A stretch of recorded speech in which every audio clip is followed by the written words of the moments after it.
आंचल भारती वाह आप सब लोग के एक ही स्वर में एक ही बार हाथ जोड़ के प्रणाम करे तानी। और हम कभी मोतीलाल विश्वकर्मा के शिष्य भी बानी और कवि जी सिखावे ले बगल में हमारे कवि डॉक्टर गोरख कवि जी भी बैठे हुए हैं। इन्हीं का गाना हम लिखल गाइला यूट्यूब पे हमारे चैनल बा डॉक्टर गोरख कवि। जितना भी गाना हमारा आवेला सब वही चैनल पे आवेला। दिनी भैया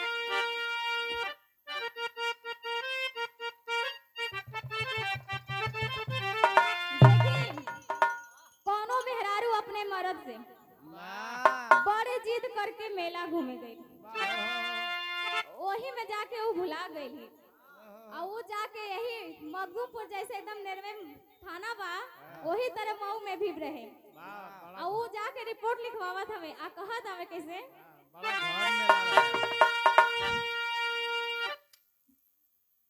अरे लिखिला रिपोर्ट राउर पर ले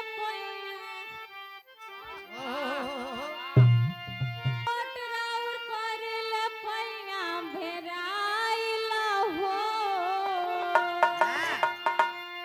हेराइला हो हमर मऊ में मेहरिया हेराइला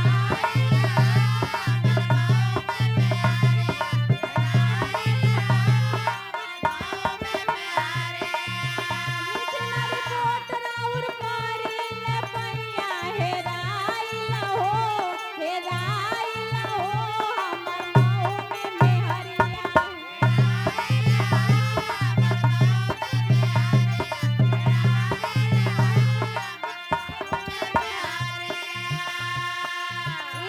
हमार कवि गोरख जी बहुत अच्छा भाव देले बाड़े। सच्चे मन से पूजे जे भी गुरु के चरणी